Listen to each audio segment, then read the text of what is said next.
the opening of Republic. So you opened just months after Katrina. And, I look at that as an entrepreneur, as a restaurateur. And I'm not impressed by the timing. I'm impressed by like the statement that makes as a business owner. What did you understand, I guess, emotionally about where the city was that ultimately led you to the success that you've had today? I think it was a fundamental need to connect to other people who loved and wanted to rebuild post Katrina New Orleans together. So what happened is all of our social fabrics got ripped in half. Everyone evacuated for at least a little while and got interesting perspectives on how the rest of the world saw and did things. And then half of us returned, half of us couldn't return. They moved for jobs and things. And then you had this influx of people who loved and cared about New Orleans, but who weren't from New Orleans, and they were coming to help. And so they needed to have a sense of place there too. And there was no one really just getting people together in the same rooms and designing programming to cause people to bump into one another. So we'd have live shows, and then we would put a iPod playlist on that referenced the band to invite everybody to hang out and talk to each other. I never really thought it was the smartest thing to do. Is you see one of your favorite bands is really moving shows, and then you turn the lights on, make everybody feel like cockroaches, and they have to run out of there. Why not leave the lights down, keep music going, and let them bump into each other? Because they're not going to do that while the band's performing, right? And so that was the foundation of Republic, was just creating a place with a bunch of diverse programming that gave people permission to let their hair down, but was really designed to get people to bump into each other so we could rebuild our social fabrics so that, your friend groups that were torn in half, you could replace them and repair them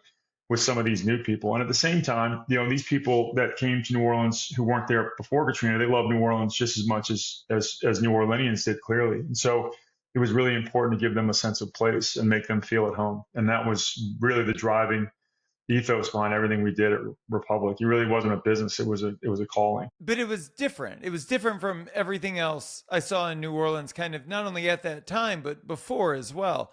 It had this Hollywood nightclub vibe without the exclusivity. It was more about inclusivity. So talk to me about like the muses and how you put it all together. Yeah. So, New Orleans is an interesting town. New Orleans historically hasn't done really well with nightclubs because in other cities, the type of people you see at nightclubs, actors, musicians, when they're in New Orleans, they're going to Donna's to listen to Kermit Ruffins play, right? Or they're going to, they're going to DBA or the Spotted Cat to listen to jazz. And so we had to be careful. We wanted to emulate the programming of some of the nicer, more fun, sexier, exclusive nightclubs you'd find in New York, Los Angeles, and Chicago. But to be truly New Orleanian, it had to be open and accessible to all. So we had bottle service and we had all the things. We had DJ AM play and we had a bunch of the high profile DJs. But the way that we programmed it was the door team specifically, we were inviting you in. We weren't telling you why you weren't good enough to come in. And so it was this complete different orientation with how we greeted people at the door, and also how we trained our bartenders to literally get to know individual patrons. We had to move quickly because it was busy and we had to get drinks out quickly, but you had to get people's names. And then when you got someone's name, make an effort to introduce them to someone else who you might have met that night or who you already knew. And that really reestablishes the frameworks and the connections. And when you do that, people get comfortable with one another and then they let their hair down more easily. And so it was a nightclub in appearance and in programming and even in price point, but it was programmed like your favorite college bar where everybody had this familiarity, so they didn't mind letting their hair down. And so if you think about it, people, they did bottle service, but they weren't really peacocking. People were kind of throwing down and dancing. What I think is so interesting about the through line of your career, which is very similar to me, is when you start out in nightlife, what you realize is you're selling a story. Like your nightclub looked like every nightclub I ever ran. Like it's four walls, right? A little dirtier than we would like with the lights up and pretty sexy with the lights down. Always. And so what you figure out is you're telling a story. Yes. It's one of the things similar to your story. Then I got into food and beverage and in the higher echelons of it. But what I figured out was like, I pitied the people that tried to compete on food and beverage because I mean, it's a commodity business, right? And like your food's the best food until someone else comes out with the best food. And People ask me all the time. They're like, "Oh, you're from Southern Louisiana. Where should I eat in New Orleans?" And I'm always like, "Wherever you want. It doesn't Right. matter. It's Right. all going to be better than whenever you got in Studio City, California. So just enjoy." Yep. So when table stakes is great food and great beverage, and that you kind of get it across, then it really comes down to storytelling. Hmm. So as you began to approach other tiers of dining, how did the storytelling and the community and that connectivity, how did that weave its way into your other concepts? So the storytelling for us, so there's two things. We believe in storytelling. We also believe in establishing relationships between people, but also between a patron and place. And so for us, the story always starts with the building that we'll go in. So we never start, Josh, with the idea of we're going to do an Italian concept. And so let's just go find a space to do this Italian concept. We actually go around looking for spaces, and sort of the cooler, the older, and the more in disrepair the space, the better for us, right? And so space first, is this a space that we can salvage and invite the world back in to enjoy? And then second is neighborhood. Is this a neighborhood that we want to be a part of? Is this a neighborhood that we can be additive to? Are we coming to this neighborhood so that we can be a contributive part of the community? Or are we coming to this neighborhood like a remora to a shark? We're just trying to feed off of a bunch of traffic and traction that's already there. And so if the neighborhood fits, like those are the first two pieces of the story. So, we mine the building's history, who lived there, how they lived there. They lived there, or was it a business? What interesting stories might have taken place in the space or the neighborhood. And then by extension, the neighborhood. We learn the history of the neighborhood, how it evolved and how it designed. And we use that to develop the program for the bar or the restaurant. So, Celestine is our hotel in the French Quarter. It's named for the wife of Antoine Amédée Peychaud. Peychaud created Peychaud's Bitters. He unfairly gets credit for inventing the Sazerac. He didn't do that, but Peychaud's Bitters are the foundation of almost any classic New Orleans cocktail. And so he and his family lived in that home. And the interesting thing about his story is he didn't actually invent the bitters there in that site. He invented the bitters at his pharmacy right around the corner on Royal Street, which is really unusual for the time. Typically at that period in the French Quarter, the mid 1800s, the family lived on the second floor and the retail outfit was on the first floor. But his wife's name was Celestine, and Celestine insisted on it being a family home. She didn't want it to be half business, half home. She wanted to raise her family there. And so she insisted that it was a home. 170 years later, we opened a hotel named in her likeness because we also want it to feel like home for people. But the bar is called Peychaud's, and the foundation of the cocktail program are all the great classic New Orleans cocktails made as they were originally intended to be made, no riffs, to honor Antoine Peychaud. So there's so much depth and history and spaces. And we do that even in Nashville, Tennessee, which doesn't have it's not quite as old of a city. It's an old city, but it's not as old as New Orleans. But there's tons of history that you can mine if you dig into it. And so really that's kind of where the foundation of the stories start. And then you layer everything in. So when we design a space, I typically pick the artwork, or one of our key team members picks the artwork, and it's very specific. It's not a transactional thing. We use photography from our friend Sean Usault. She was a bass player in White Zombie. And so one of our spaces had most of the original collection of the tour that they were on in 1996. She was in New Orleans. She took all these magical pictures, fell in love with the city. And she and her husband, Chris Lee, who's also a friend of ours, live there. And they're both incredible New Orleanians. And it happened because she fell in love while she was on tour, and she documented a lot of that. And so we got those photographs, and that's a story that we tell through our space. And so whenever you can personalize things, whenever you can inflect, let's just say you're going to do a motivational quote. Let's just say, someone talked to me the other day about doing inspirational quotes at their lodge because they wanted people to unplug and think and reflect. And it's like, okay, well, you can do that in a plaque, or you can do that in some typeface, or you could handwrite that in cursive and have your child take a photograph of it and blow it up really large. And then it becomes art, and it becomes a real personal expression. And so, when you think about storytelling, just think about going to the deepest layers you can go on every aspect of what you're working on.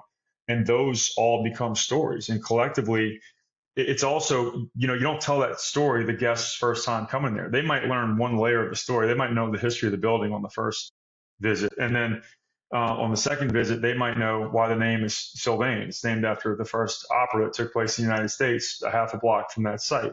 And then the third visit, they might learn that painting on the wall is Franklin in the court of Paris. And when you give people those elements in the design to tell stories themselves, then they're in the know, they're on the inside. And then you develop a relationship. The patron develops a relationship with this really complex space that they enjoy continuously getting to know. And then if your chef is constantly evolving the menu enough, keeping enough of the standards the same to breed familiarity, but innovating enough, they can always get to know a new layer. And then your bar team is doing the same thing with cocktails. Keep some foundational classics, or if you created something people love, you can always make that. But come up with 2 or 3 new cocktails every 3 or 4 months, because that's an opportunity to tell another story. And so we think about storytelling really specifically to develop relationships between our guests and our spaces. And I'll tell you, Josh, I think that's one of the things that's been a real advantage to us is we have real longevity. Sylvain's been around for 15 years. Barrel Proof's been around for 11 years. Will and the Way is in a spot that's been around for 7 years. And that really helps. It's a little counter to what people traditionally do. A lot of times you can do a huge PR campaign, you can slam it out of the gates, be really rolling for 2 years, 2.5 years, and sales eventually sort of wane or sales remain flat and expenses go up. And we have kind of the opposite. We start with a slow burn. We're fiscally responsible. But our revenue curve goes up like this, and our cost curve only goes up like this. And you start to increase your revenue and your profits so that in year 14 and 15, Sylvain's the most profitable it's ever been. And I really believe that's because we take the extra time to tell those complex stories, as opposed to a lot of people, they just pay some super fancy designer who's really expensive, and they spend $3 or $4 million on a build out, and it's awesome, and there are layers, but you walk in and you just got the whole thing. Or you can really experience a place like that by following their Instagram page. You don't even have to go. And I'm not saying those places aren't successful, but I do think that's something you and I talked about, having some honest inside conversations as operators and owners. That's something people don't talk about often enough, is if you develop more layers to your story that guests can discover over time, and you think about a slower burn open and approach, as long as you're covering your expenses, a lot of times that leads to longevity, and that longevity is gold. It becomes like an annuity. You don't have to really reinvent much. You just have to make sure you keep the flywheel going, keep quality up, make sure you're innovating in the right ways, staying the same in the right ways, and you just keep building. And that really allows you to grow a portfolio and grow a company, because you can count on that cash flow coming in to pay salaries for your core team and to have seed money for the next project. I It's a agree. little bit of a tangent to storytelling, but I think that's important. And I think we have the ability to do that because we work really hard on the front end to develop a multi-layered, complex story. To So, your point. the hurdle there in my experience was when I had one location, it was layered. It was as layered as the second, the third, the fourth, and so on. What we struggled with was advocacy, the storytellers, Yeah. right? How do you involve the staff in a way that it feels authentic? I was consulting for this fine dining concept recently, and the chef is he's a local chef to a small market, and there's just so much painstaking effort that goes into all of it. Literally, the carrots dish was modeled after his grandparents' garden, because it was one of his earliest memories and the first time he'd ever gotten his hands in the dirt. And then two things happened right out the gate. So like we share that story with the team. Well, three things, right? Number one, some people layered it in beautifully in a way that created resonance with the guest. Two, other people blurted it out at random times, and it just felt totally forced and out of place. And then three, some people were like, I forgot to mention it. And so the act of storytelling is almost more important than the stories themselves. So how do you train that into your teams? So you make sure they're aware of the stories, and then you talk to the teams on how to present things, and context and moments. And frankly, we should all, when you're a leader, when you're an owner, when you're a general manager, when you're a chef, your primary responsibility is innovating on guest experiences and teaching the team so that they can then do it themselves. And so, the big part that we talk about is like we don't want to be an encyclopedia. People shouldn't know the whole story when they first come in, and you shouldn't even offer things unless there are moments of invitation to offer things.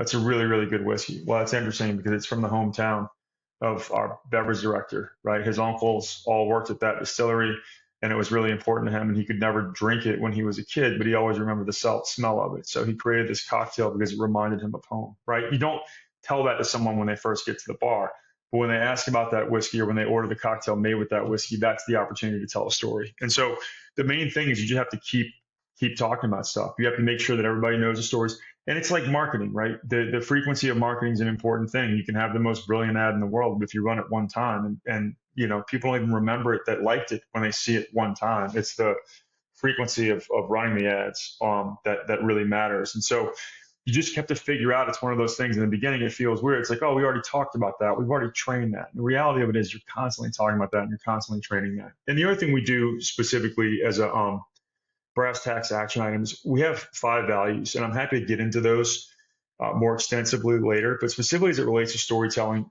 our second value is be inspiring. And so our values are designed for action, for activity. It's not, loyalty, honesty, integrity, quality. Like all those things are table stakes. Our values, 5 values, are very specific to us and who we are. So the second value is be inspiring. And what that means to us is basically we're not self-important about what we do, but we do have a platform to entertain and inspire people. And if you think about eating and drinking, I think it's the last form of live entertainment to emerge.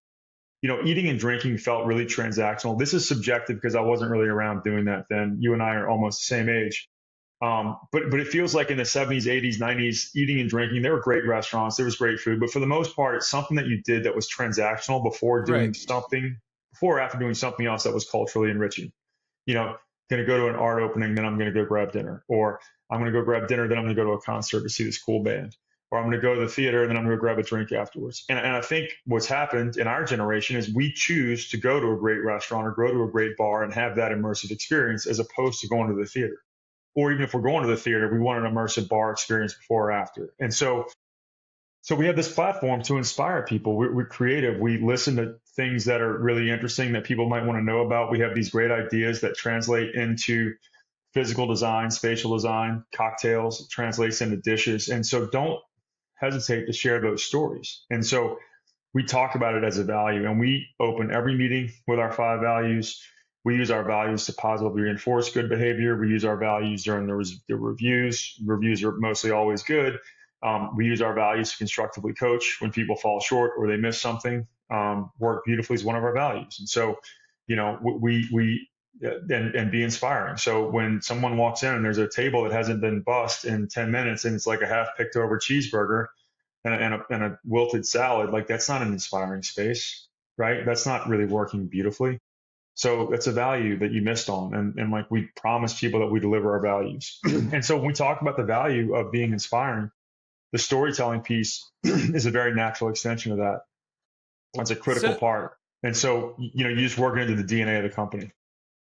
it's interesting you say that because for me, I grew my restaurant group to a size where without values, it was a clown car. It was an absolute disaster. And so I read the book Traction by Gino Wickman. And Great then book. a great book. And so we implemented EOS, which sounds like a cult, but it's actually a really neat tool. And then we became this values based company. The paradigm shift for me, and I'd love to have you talk about it. Gino talks about how values are pass fail, right? That Correct. if one of my core values in my family is loyalty, I cannot enter into an adulterous relationship with my against my spouse and then still be loyal in any capacity whatsoever. Correct. Values are binary, which makes it a lot easier to manage and a lot Hmm. harder to manage. Right. Um, because there's this inherent intolerance. So you come from very similar to Los Angeles. You come from an environment where so many of the people that have worked for you or work for you have worked in other restaurants.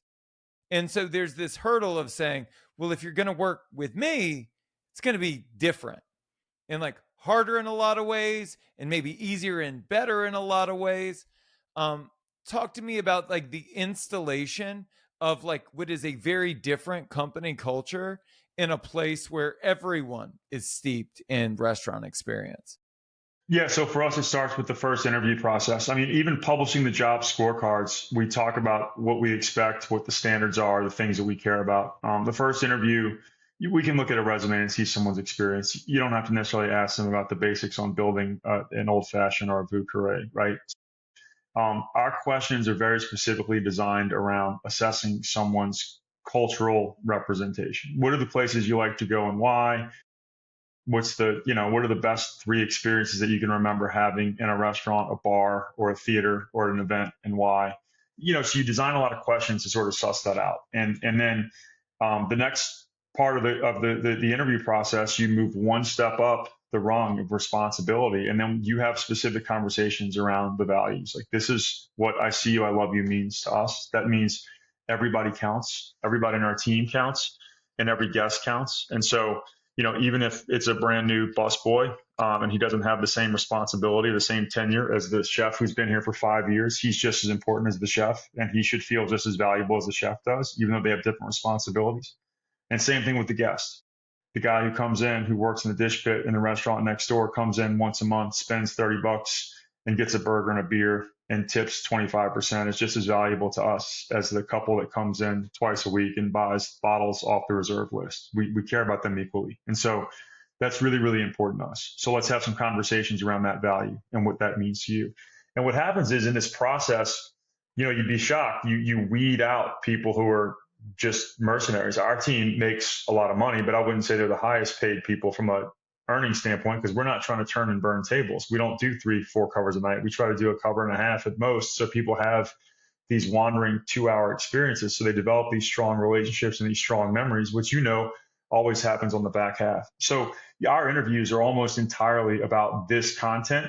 It's never really about how they cook or and it's also not the tropes, the questions of, what's the worst mistake you made and why. It's all those things that people can kind of, and then in the last step of the interview it's either me or our chief of staff. And this isn't for every position. We have 350 people now, so it's not for every position. It's certainly for leadership positions, or if it's a high profile recruit or a high profile or, high value, very experienced person we want to get in the company. We'll get on the call with them for 45 minutes, and it's them interviewing us. We allow them to, and I'll share my perspective and experience and sort of how I see the world with them, so they get a sense of who I am. But for the most part, it's them interviewing us, asking questions about how things work and what we're doing. And so as soon as we get a job offer to someone, we have a very extensive onboarding and orientation package. And it starts with the vision of the company and the values and sort of how we see the world and what we're trying to accomplish. And it's like all the stuff that people would consider as fluffy, the stuff that most people just sort of, we're going to hand you this, but come stage, come follow me, watch how we handle service here, or read this on your own time, spend some time, get to know the vision and the values of the company, and let's get right into the weeds. Let me show you how to get onto this production shift in the kitchen because we really need you badly.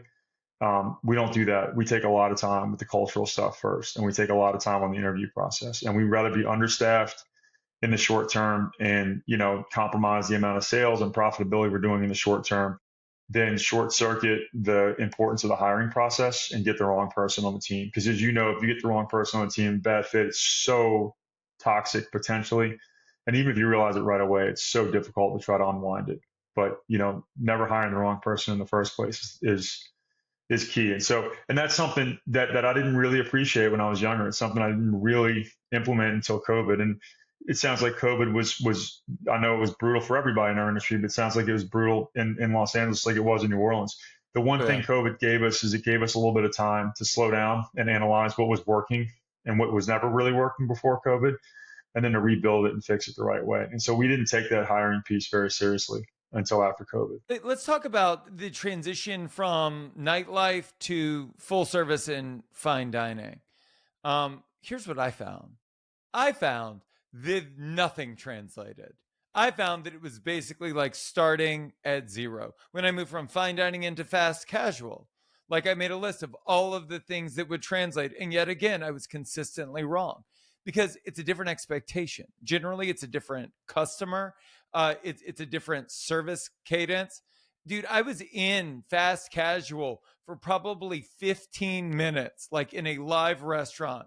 and thought to myself immediately, like, oh, I don't like this. Like, this is, I don't. You get spoiled in full service, in fine Yeah. dining, but you also get spoiled in nightlife because the expectations are relatively low because you're surrounded by people that are shit faced. Yeah.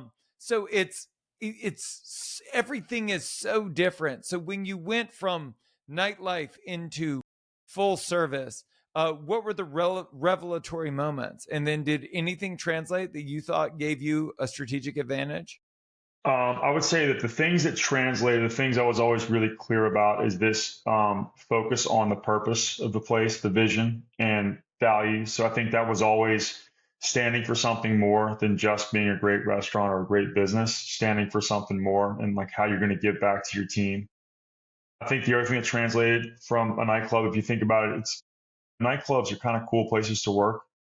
The staff typically has a little bit more of a chutzpah or a little bit more of a swagger than is typical. They're kind of on the same level as guests for the most part, if that makes sense. And so this idea of treating guests and team equally well translated really well. And the storytelling piece, making sure that we had layers, that the art we curated, the things that we put on the menu, there was a story to tell behind everything. There was a purpose. None of it was transactional. None of it was just like paying this expensive designer just go and slick all this stuff up, but we can't answer a question about anything. All we can tell you is Ken Falk designed it. Those three things translated. Nothing else translated. Literally nothing else. We had great GMs, like best in class GMs in our bars, and we took them to run a restaurant, train wreck, destroyed it. Not their fault, my fault, because we didn't teach them or train them. And so, what I've had to learn is you have to. And so we went from sort of restaurants to, went to nightclubs to hotel bars to restaurants to hotels, and we just opened a fast casual place last October, and that's been a nightmare, frankly. And I'll tell you why. The one mistake that I made is when we went from nightclubs to hotel bars, I literally treated it as starting over. So in the nightclubs, we knew about people and how to treat people, creating fun, how important music was, how important I see you, I love you was. When we went to the hotel bars, I had to study and learn how important the quality of a cocktail was or the quality of a wine list, because the interactions with people are a lot more intimate in a hotel bar. Those people are living with you for at least a day if they're staying in the hotel, sometimes a week. And so it's a more intimate relationship. It's a more static relationship. It's a less transitory relationship. And so we had to learn about cocktails and really start from scratch. And it's a completely different business structure because you don't have cover charges or ticket sales to sort of rely on to cover margins if you're sloppy on your cost of goods. And so we learned the business completely over from scratch. It took us like 5 years. And then we went into restaurants, same thing. We treated that as a brand new thing. And we had to learn that business from scratch. And it probably took us 5, maybe even 8 years. We opened our first hotel in 2020 and we made no assumptions and we sort of relearned the model. We opened a po' boy place in New Orleans. You're a Baton Rouge boy, so you know how much people down here love po' boys. There was this kind of great neighborhood po' boy shop called Mahoney's that was on the verge of closing. And I think it's important to keep these neighborhood restaurants intact. And so it's really important for us to try to preserve some of the heritage and legacy of these neighborhoods that we love. So we bought Mahoney's, frankly, and didn't treat it like a different product category. We kind of treated it just like a restaurant, and we created a lot of confusion in the market. It went from being this po' boy place that people liked to maybe this sort of New Orleans style restaurant where you could get po' boys, but you could also get red beans and rice. So we overcomplicated the messaging and the menu. We put a cocktail program in place because we would do that at any place. So the cocktails are great, and we started doing a lot of marketing around the cocktails. Nobody's going to a po' boy shop and sitting next to the family that just got back from a Little League baseball game to drink cocktails. It's good to have good cocktails because you get a po' boy and you want a nice old fashioned with it. We can do that, and that's awesome. But that's not really what you're doing. And I just sort of took it for granted and didn't take the time to relearn the fast casual business over from scratch and treated it just like a typical restaurant. And that's where all the struggles have come from. And about 3 or 4 months ago, we were like, we're going to clean this up. It's a po' boy shop. And all these other things can be great, but they're all secondary. They're ancillary to the message. And it's about community and it's about servicing this neighborhood and specifically families in the neighborhood. It's not about being the cool place in the Irish Channel to go drink cocktails. And ever since we started to do that, things have kind of turned around. But that's a huge mistake after we opened that place literally 20 years after Open Republic. And we had been really disciplined about treating everything like a new product category. And we didn't do that with fast casual, and it bit us. There are two things I want to unpack there that I think are of value. Number one, momentum. I think momentum is like the most powerful thing in the world, both positive and negative. And the hardest thing I think to do as a leader, as an entrepreneur, is recant, right? Because like even if things are trending in the wrong direction, there's still momentum pushing you in that direction. And everything in you says, stay the course, right? Stay the course. If you stay the course, they'll figure it out instead of like, maybe we should change it because we've already figured it out. But it is a very difficult thing to do, to quit, right? To say what we are doing isn't working. We're going to go back to basics and we are going to foundationally restructure this. One, because it's expensive, even though we could both argue that it's less expensive than continuing down the wrong path. Two, and there are these ego barriers that exist. So, talk to me about the internal conversation and the conflict, as well as the external conversation that you had to have with, your leadership team, your line level employees, and your patrons as you went through this process. Yeah. So the internal conversation wasn't that complicated. We're not afraid of being wrong in our company. That's one of our cultural things too. Is if you make a mistake, your head's not going to roll. As long as you're not making a mistake out of sloth, just because you're being lazy or you don't care. If you make a mistake out of commitment and you make a choice and it's the wrong choice, that's okay as long as you take responsibility for it. Make up to the people that you hurt by it, whether that's a team member or a guest, and learn from it and become stronger on the other side of it. And so there wasn't a lot of ego and pride around, well, we can't really admit we're wrong, can't really do. But so admitting the mistake, and that has helped us. That has helped us culturally so much because, as you know, the biggest part of being a restaurateur, bar owner, hospitality entrepreneur really is resilience because you're always going to have blows. You're always going to take lumps. And you just have to be resilient enough to get through it. And the second thing, though, I think, you look at our company is post Katrina, started post Katrina New Orleans. We reopened 3 months after Katrina. We went through the BP oil spill. You're from Louisiana, so you understand the impact of that. People Yeah. that weren't here don't really understand the impact, but that was gnarly because the recovery efforts crowded out all of the hotel rooms. So there wasn't really tourism coming to Louisiana. You also couldn't really get access to Gulf seafood, which is what people come to New Orleans to eat and drink. And we had just opened 2 restaurants when that happened. And so getting through that and then getting through COVID, the reality of it is the resiliency is built into our DNA. And so where that would be hard in most instances when we compare it to the difficulty of opening a venue 3 months after Katrina hit New Orleans or sort of surviving COVID in New Orleans, we know that as long as we stick it out and keep doing the right things. And so the internal piece was not hard. The external piece was literally, we screwed this up a bit. We made changes we shouldn't have made. We didn't make changes that we should have made. It's not that we didn't care about it. We just missed. We're pretty honest. Like we're not arrogant about this. We don't think we're better than the other place. We don't think, just like we changed the bread and we were excited to do all these things and we sort of overcommitted. We got overzealous and we were pretty honest about those mistakes and then just publicly mea culpa and tact and told them what we were going to do. You don't have people rushing back just because of an apology. You have to slowly rebuild confidence, and we're doing that. But I think what ends up happening, what we talk about in our company a lot of times, is you can develop stronger, and this has absolutely happened to us at Mahoney's. You can develop stronger relationships with people as a result of making a mistake and caring to make that mistake right than you ever could if they had a perfect experience every time. And it's hard. You don't want to mess things up on purpose.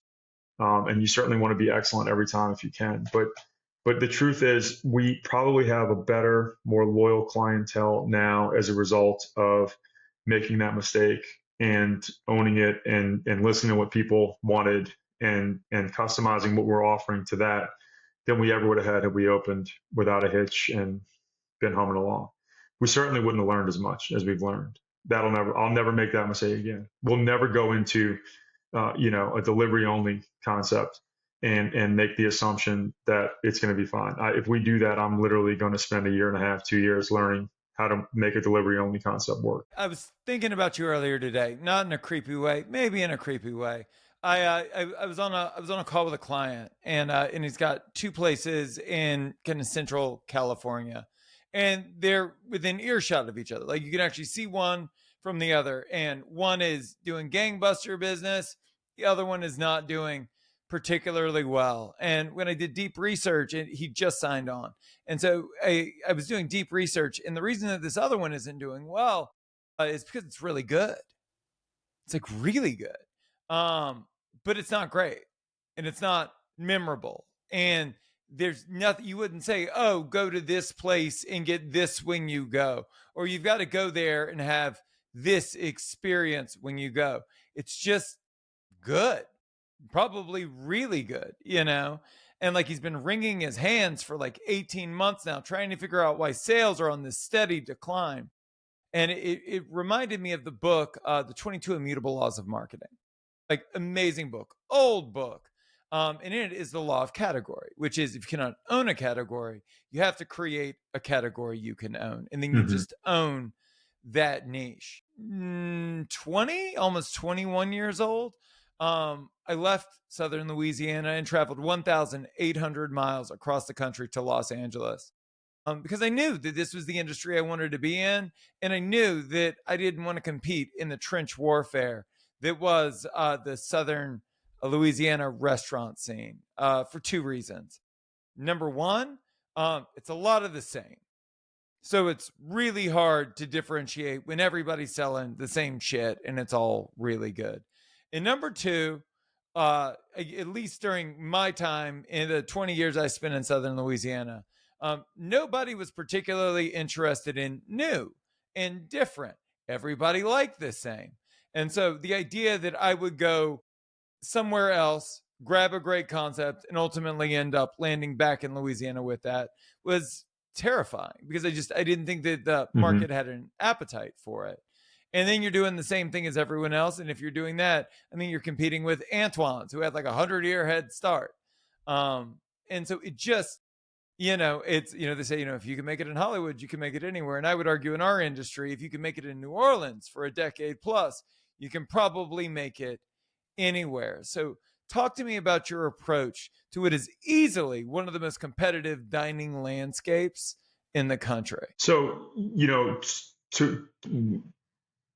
it's very interesting that you bring that up, and we're very clear on what we think that we do that's uniquely different. The first thing is it's spaces. We try to find these magical old buildings because these old buildings are rare and they're hard to restore and they're hard to maintain. And so that's, you want a high barrier to entry. That's a pretty high barrier to entry. So that the setting matters so much. And then the second thing is that we've always been really clear.